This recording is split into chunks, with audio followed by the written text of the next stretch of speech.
आइए दोनों बाजारों पर और खासकर सारे इंडिसेस पर नजर डालते हैं। आपके सामने निफ्टी आता हुआ दिखेगा स्क्रीन पर, लगभग 200 पॉइंट ऊपर आपने आज इस इंडेक्स को तेजी में बंद होते हुए दिखा। गैप अप ओपनिंग हुई। कोई भी अगर आप इंट्राडे चार्ट देखें निफ्टी का, वहां पर आपको सिर्फ और सिर्फ खरीदारी होती हुई दिखेगी। 198 अंक ऊपर 12,446 के आसपास आपको निफ्टी बंद होता हुआ दिख रहा है। दिन का रिकॉर्ड हाई है ये, और यहां पर बहुत ही शानदार आपने तेजी देखी। हर सेक्टर आपको हरे निशान में बंद होता हुआ दिखेगा। 6 दिन लगातार तेजी, और ये आपके सामने 820 अंकों की तेजी पिछले 6 दिनों में, जिनमें से 200 अंक आज के हैं। बैंक निफ्टी पर नजर डालिए, तेजी देखते ही बनती है। 27,534 दिन के उच्चतम लेवल के बिल्कुल निकट आपको बैंक निफ्टी बंद होता हुआ दिख रहा है। 735 अंक की जबरदस्त तेजी, और अगर आप पिछले 6 दिनों का आंकड़ा देखें तो लगभग 3630 अंक ऊपर आपको निफ्टी बैंक ट्रेड करता हुआ दिखेगा। 15.2% ऊपर। दुनिया का सबसे बेहतरीन इंडेक्स है ये, अगर आप पिछले 6 दिन की रैली देखें तो। ये तो 2 आंकड़े हुए आपके सामने ट्रेडिंग रेंजेस में, और बता देता हूं तब तक सुमित जी आपको एडवांस डिक्लाइन रेशियोज पर नजर डलवाएंगे। निफ्टी के हाई और लो में आज बहुत जबरदस्त मूवमेंट था। मेरे हिसाब से लगभग आपके सामने 173 अंक का ट्रेडिंग रेंज था निफ्टी पर।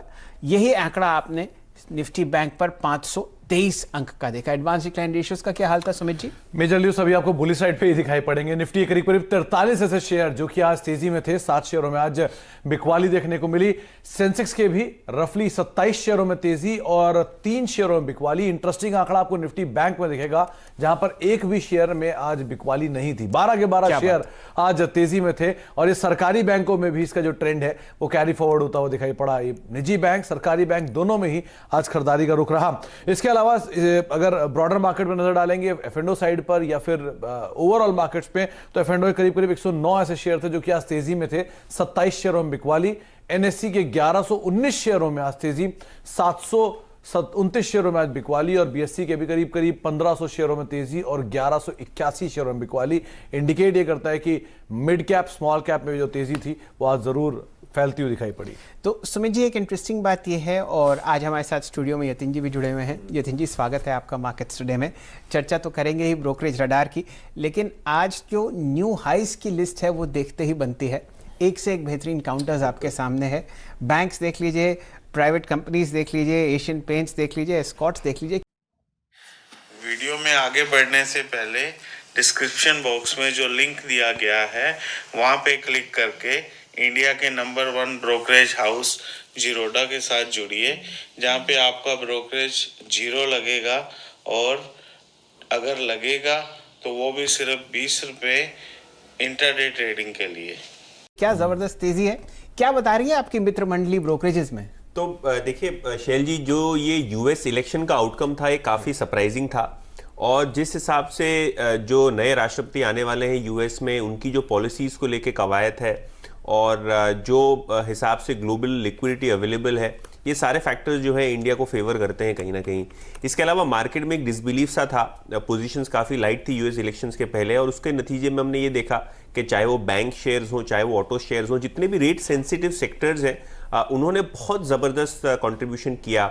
हमने ये देखा है कि टेक्नोलॉजी, फार्मा और रिलायंस इंडस्ट्रीज़, इनका कुछ बड़ा कंट्रीब्यूशन नहीं था। उसके बावजूद मार्केट ने जो छलांग लगाई है बैंकिंग के सहारे, ऑटो के सहारे, वो देखते ही बनती है। और जैसे कि आपने कहा, जो 52 वीक हाई की लिस्ट है, लाइफ टाइम हाई की लिस्ट है, वो बहुत बड़ी है। तो लिफ्ट आपके सामने आती हुई दिखेगी। 2 बैंकिंग स्टॉक्स जो बाजार के बिल्कुल चहेते हैं आजकल, HDFC बैंक और कोटक बैंक से वो लिस्ट शुरू होती है। अनेक कई ऐसे काउंटर्स हैं जो जाने माने हैं। आपको दिखेगा इसमें एशियन पेंट्स का नज़ारा, आपको दिखेगा मैरिको, डाबर दिखेगा। बहुत सारे ऐसे स्टॉक्स हैं जहां पर आज आपने शानदार तेज़ी देखी, और मैं ये उम्मीद करता हूं जिस हिसाब से पैसा आपको छपता हुआ दिखेगा पूरी दुनिया में, तो इक्विटी एक ऐसी एसेट क्लास है जो आपको बहुत शानदार तरीके से रैली करती हुई दिखेगी। चलिए अब आपको मिलवाते हैं अपने आज के टेक्निकल एनालिस्ट से। मानस जायसवाल साहब हमारे साथ जुड़ रहे हैं लखनऊ से। शानदार तरीके से नवाबों की नगरी में वो चार्ट्स पढ़ते हैं, और सुमित जी भी वहीं से है ना। चलिए, उनके परम मित्र हैं। दीपाली जी आपको राय देंगी कि किस हिसाब से बैंकिंग और NBFC स्पेस में आप शानदार तेजी देख रहे हैं। लेकिन पहले सुमित जी से, माफ़ कीजिए, पहले जायसवाल साहब से राय लेते हैं। मानस जी, रैली देखिए निफ्टी और बैंक निफ्टी पर, क्या ज़बरदस्त तेज़ी है।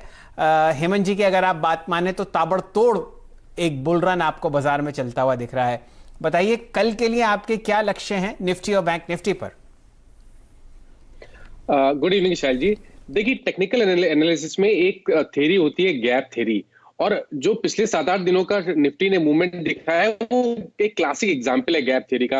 मेरे ख्याल से थर्सडे को जो गैप बना था वो ब्रेक अवे गैप था, आज का गैप रन अवे गैप है, और अभी एक गैप और बाकी है बनना, जिसमें शायद अभी 300 से 400 पॉइंट की तेजी होना बाकी है। उसके बाद एक गैप बनेगा, उसके बाद हम शायद एक छोटा सा करेक्शन देखेंगे।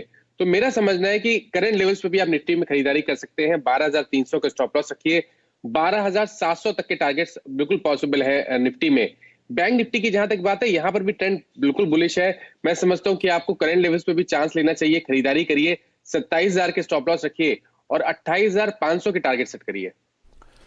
तो 27,000 के 12,700 के टारगेट्स के लिए आप निफ्टी को देख सकते हैं, 12,300 का एक स्टॉप लॉस मेंटेन करें, और निफ्टी बैंक भी 28,500 के टारगेट्स के लिए आप खरीदारी करें, 27,000 का एक स्टॉप लॉस मेंटेन करें। तो यहां से तेजी और 3 गुना, 300 करीब 1,500 अंकों की बढ़त यहां पे अभी एक्सपेक्ट कर रहे हैं मानस की, और ज्यादा देखने को मिल सकती है। 1,000 अंकों की तेजी अब निफ्टी बैंक में, और निफ्टी में भी करीब करीब 300 अंकों की तेजी यहां पर और देखने को मिल सकती है।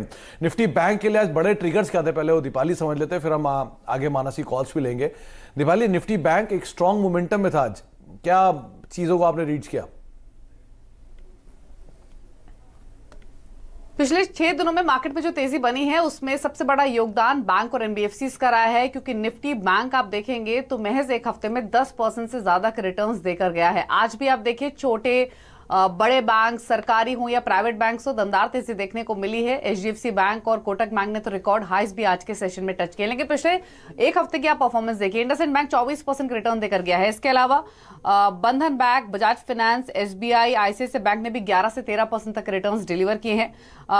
एचडीएफसी बैंक, आरबीएल बैंक और कोटक बैंक ने भी 10% के रिटर्न दिए हैं। मैंने फाइनेंशियल 9% के रिटर्न देकर गया है। दरअसल जो इस क्वार्टर के अर्निंग्स आए हैं वो एक्सपेक्टेशन से बेटर रहे हैं हर लिहाज से। जो आशंका थी कि बैड लोन्स बढ़ सकते हैं बैंकों के, तो उस आशंका से कम ये आंकड़े इस बार के क्वार्टर में दिखे और आगे का आउटलुक भी बेहतर होता हुआ दिख रहा है। एक इंपॉर्टेंट फैक्टर ये भी है कि इनके वैल्यूएशंस बहुत अट्रैक्टिव हैं, क्योंकि निफ्टी बैंक भी अगर आप देखेंगे तो अपने ऑल टाइम हाई से भी 18% नीचे ट्रेड कर रहा है। कई बैंक स्टॉक्स हैं जो अपने हायर लेवल से काफी नीचे ट्रेड हो रहे हैं, तो वैल्यूएशंस भी बहुत आकर्षक हो गई हैं। और इसीलिए आप देखिए, पोस्ट अर्निंग ज्यादातर हाउसेज ने बैंक्स को अपग्रेड किया है, बैंक्स पर उनका व्यू बुलिश है। तो ये तमाम फैक्टर्स रहे जिसकी वजह से एक स्ट्रॉन्ग बाइंग हमने अक्रॉस द बोर्ड पूरे बैंकिंग में देखी है। सबसे अहम बात जो मेरी समझ में आई यतिन जी, वो ये है कि आप निफ्टी में, सेंसेक्स में, निफ्टी मिड कैप और निफ्टी 100 में रिकॉर्ड हाई देख रहे हैं, लेकिन अभी भी 18% नीचे है बैंक निफ्टी अपने ऑल टाइम हाई से, जो लगभग 32,400 है शायद। तो क्या कहती है आपकी मित्र मंडली बैंकिंग स्पेस के लिए ब्रोकरेजेस में? तो देखिए शैल जी, यहाँ हुआ क्या है कि जैसे जो छोटी मझोली बैंक्स है, आरबीएल बैंक, इंडसइंड बैंक, इनमें ऊपरी स्तरों से काफी बड़ा करेक्शन हुआ है। येस बैंक पहले बैंक निफ्टी का हिस्सा हुआ करती थी, उसने डैमेज कर दिया। तो कहीं ना कहीं ये जो छोटी मझोली बैंक्स हैं जहाँ एसेट क्वालिटी की प्रॉब्लम है, वहाँ दिक्कतें हैं। लेकिन आप फ्रंटलाइन बैंक्स देखिए, एक्सिस बैंक देखिए, एचडीएफसी बैंक देखिए, कोटक देखिए, उनके नतीजे भी बहुत बेहतरीन है। और उनका जो एक्सपेक्टेशन था मार्केट का कि मॉरेटोरियम का जो फिगर है, जो दबाव है एसेट क्वालिटी पे, वो आगे चलते हुए बढ़ता हुआ दिखाई देगा, वैसा कुछ नहीं दिख रहा है। इनफैक्ट एचडीएफसी बैंक ने जो क्वार्टरली अपडेट्स दिए हैं, मंथली अपडेट्स दिए हैं, वहाँ उन्होंने कहा है कि कलेक्शन एफिशिएंसी वापस नॉर्मल की तरफ आ रही है और कोविड लेवल के पहले की जो ग्रोथ लेवल्स थी वो आ चुकी हैं लोन डिसबर्समेंट्स में। तो कहीं ना कहीं प्राइवेट बैंकिंग स्पेस में काफ़ी जान है। और अभी भी जो पीएसयू बैंकिंग लॉट है, जो कि मैं कहूँगा थोड़ा बहुत अंडर परफॉर्म कर रहा है, अगर वो कैचअप कर ले तो आप नया है वापस बैंक निफ्टी पे भी आता हुआ देखेंगे बहुत। तो घी शक्कर की तो बात यतिन जी उसमें हो ही रही थी हमारे न्यूज रूम में। घी आपके पास पहुंच चुका है, शक्कर मैं पहुंचा दूंगा। आप बैंक निफ्टी में रिकॉर्ड हाई लगवाइए। वापस जुड़ते हैं जायसवाल साहब से। मानस जी, आप अक्सर एडवाइस करते हैं कि मोमेंटम को चेज ना किया जाए। ये बताइए, एचडीएफसी बैंक और कोटक बैंक आपको चार्ट्स पर कैसा लगता है? दोनों पर रिकॉर्ड हाइज हैं, शानदार रैली हमने देखी है पिछले 5-7 दिनों में, खासकर एक महीने में। देखिए, दोनों स्टॉक ऐसे हैं जिन्होंने ब्रेकआउट दिया है मीडियम टर्म चार्ट्स पे, और उसके साथ साथ पिछले करीब 7-8 दिनों में एक बढ़िया रन दिखाया है। तो करंट लेवल्स पे तो मैं नहीं समझता कि आपको एचडीएफसी बैंक या कोटक बैंक में खरीदारी करनी है। यहाँ पर तो ऐसा लगता है कि बस आपकी छूट चुकी है। तो बेहतर तो ये रहेगा कि थोड़ा इंतजार करिए, जब करेक्शन देखने को मिले तभी खरीदारी करें। लेकिन अगर आपने ऑलरेडी लिया हुआ है तो एचडीएफसी बैंक में मैं समझता हूं कि आपको स्टॉप लॉस रखना है 1320 का, और कोटक बैंक में स्टॉप लॉस रखना है 1680 का। लेकिन जो ट्रेंड है ये दोनों ही स्टॉक्स का काफी पॉजिटिव लगता है। तो नई खरीदारी अभी ना करें, नीचे की तरफ मिले तो आप खरीदारी करें। अगर आपके पास है तो आप बने रहें। 1320 एचडीएफसी बैंक और कोटक महिंद्रा बैंक के लिए 1680, ये दो स्टॉप लॉसेस को आप फॉलो कर सकते हैं। मानस, आपकी जो खुद की कॉल है वो किस सेक्टर चुनी है? आपने मेटल की बात की, वो तेजी में रहा, बैंक की बात की, वो तेजी में रहा। अब आप किस सेक्टर के साथ अपनी पिक्स को लेके जाएंगे?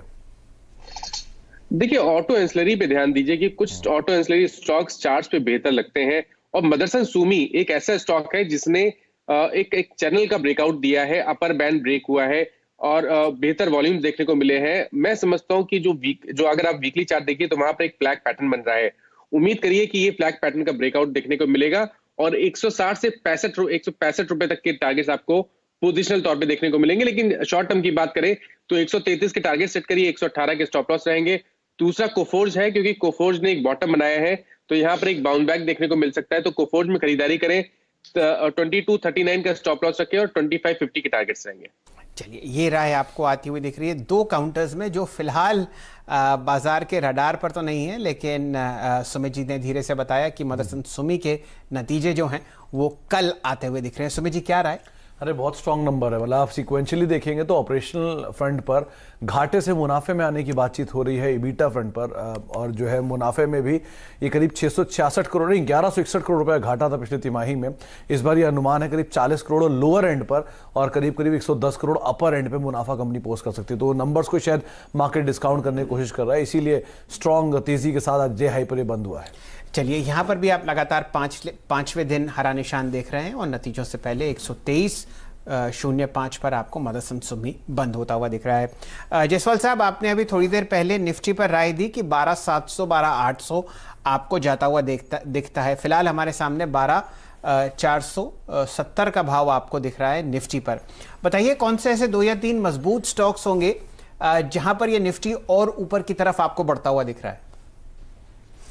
देखिए, अगर आप चार्ट्स की बात करिए तो चार्ट्स पे तो सबसे पहले तो बैंकिंग है, जहां पर अभी भी बहुत स्ट्रेंथ लग रही है। उसके अलावा अगर हम बैंकिंग को छोड़ देते हैं तो एक फार्मा स्टॉक है डिवीज लैब। देखिए, यहाँ ध्यान रखिए, इसने एक बहुत ही बड़े कंसोलिडेशन का ब्रेकआउट दिया है, यहाँ पर कम से कम 10% का मूव देखने को मिल सकता है।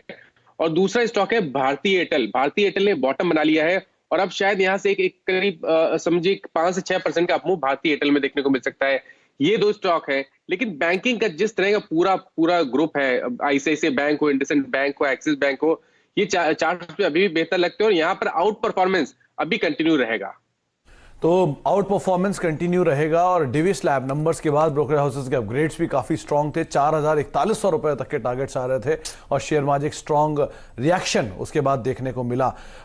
इसी तरह का एक ट्रेजेक्ट्री हालांकि इपका में भी बना था, लेकिन वहां पर प्रॉफिट टेकिंग आई है, फिर ग्लेनमार्क में प्रॉफिट टेकिंग देखने को मिली नंबर्स के बाद। चलिए, अब एक छोटे से ब्रेक का वक्त है, लेकिन जाने से पहले जब तक बातचीत हुई वो आपको बताते हैं। निफ्टी और निफ्टी बैंक को लेकर बायस पॉजिटिव है। मानस का उन्हें लगता है कि तेजी का जो रुख है वो जारी रहेगा और करीब 300 साढ़े 300 अंकों की तेजी और निफ्टी में देखने को मिलेगी। 12,700 के टारगेट्स के लिए आप खरीदारी करें। निफ्टी बैंक 28,500 के टारगेट्स के लिए खरीदारी करें। 27,000 का एक स्टॉप लॉस यहां पर मेंटेन कर सकते हैं। ऑटो एंसिलरी स्पेस से मदरसन पसंद है मानस को, जिसके नंबर्स भी कल है। 133 रुपए के टारगेट्स के लिए आप खरीदारी करें। 118 का स्टॉप लॉस रखें। कोफोर्ज 2550 के टारगेट्स के लिए खरीदारी कर सकते हैं। 2240 का एक स्टॉप लॉस यहां पर मेंटेन कर सकते हैं। इसके अलावा एचडीएफसी बैंक और कोटक महिंद्रा बैंक में आप नई खरीदारी ना करें, लेकिन हाँ, स्टॉप लॉसेस स्ट्रिक्टली रख के अपने साथ आप होल्ड कर सकते हैं। ट्रेंड जो है वो पॉजिटिव ही दिखाई पड़ रहा है मानस को। 1320 का एक स्टॉप लॉस आप एचडीएफसी बैंक में मेंटेन करेंगे और 1680 का एक स्टॉप लॉस आप मेंटेन करेंगे कोटक महिंद्रा बैंक में। इसके अलावा एक अच्छी तेजी डिविस लैब में आगे भी देखने को मिल सकती है। मार्केट्स टुडे में आपका स्वागत है। ताबड़तोड़ तेजी आप बाजार में देख रहे हैं, लेकिन वो तो आज की कहानी थी। कल क्या होगा ये आपको बताएंगे यतिन जी। तो यतिन जी, बताइए, कौन से ऐसे 3 या 4 काउंटर्स हैं जहां पर आपकी मित्र मंडली एडवाइस कर रही है एचएनआई क्लाइंट्स को लॉन्ग या शॉर्ट पोजीशंस लेने की? तो देखिए शैल जी, बैंकिंग के बारे में आपने बहुत बेहतरीन तरीके से डिस्क्रिप्शन दिया और हमने राय भी ली मानस की। लेकिन एनबीएफसी ऐसा स्पेस है जो एक लैग से चलता है। तो अगर बैंकिंग में रैली आ गई और एनबीएफसीज में ना आए, ऐसा बन नहीं सकता है। तो फोकस होना चाहिए एनबीएफसीज पे। आज मुथूट फाइनेंस में बहुत अच्छी रैली थी, एमएनएम फाइनेंस में बहुत अच्छी रैली थी, पिरामल एंटरप्राइज भी डे हाई पे क्लोज हुआ है। और पिरामल एंटरप्राइज पे खास करके जो डीलिंग रूम्स का ध्यान है वो ध्यान है 1400 से लेकर 1425 तक के लक्ष्य। और अगर आप ओवरऑल बेसिस पे नवंबर सीरीज की बात करें तो 5% का यहां ओपन इंटरेस्ट में एडिशन हुआ है, फ्रेश लॉन्ग्स देखे गए। इसके अलावा टायर स्टॉक्स की तो चर्चा सीएनबीसी आवाज पे आप पिछले 2-3 हफ्तों से देख ही रहे हैं, लेकिन नतीजों के बाद भी जो रैली हमको देखने मिली है वो मोमेंटम सस्टेन होगा, ऐसा डीलिंग रूम्स का मानना है। और अपोलो टायर्स में डीलिंग रूम्स को लगता है कि यहां से भी तेजी बन सकती है। आज ओपन इंटरेस्ट में लगभग 7 लाख शेयर्स ऐड हुए लॉन्ग साइड पे और ओपन इंटरेस्ट लगभग 8% ऊपर था नवंबर के लिए। और अगर आप मिड कैप्स की बात करें तो मझगांव डॉक पे नजरें होनी चाहिए। रीसेंट आईपीओ था जो लिस्ट हुआ है अभी, पहला नतीजा है लिस्टिंग के बाद, और 12 नवंबर को बोर्ड बैठक है डिविडेंड के लिए और नतीजों के लिए, तो इस पे ध्यान होना चाहिए। डीलिंग रूम्स को लगता है कि यहां भी 10 से 15% की शॉर्ट टर्म अपसाइड बन सकती है। तो मझगांव डॉक पे आप नजर रखिए। नंबर से पहले एचएनआई की तरफ से कुछ बाइंग, और बाकी अपोलो टायर जो पहले यतिन ने ही बताया था कि C8 में तेजी आई है तो पूरे टायर स्पेस में तेजी आएगी, और वो आई। और उसके बाद अब यतिन को दोबारा अपोलो टायर दिख रहा है जहां पर खरीदारी आ सकती है, और साथ साथ पिरामल एंटरप्राइजेस तीसरा नाम रहेगा। बहुत बहुत शुक्रिया यतिन आपका भी, और मानस आपका भी हमारे साथ मौजूद रहने के लिए, बाजार पर और सभी शेयरों पर चर्चा करने के लिए। मार्केट स्टूडियो को फिलहाल यही समेटते हैं।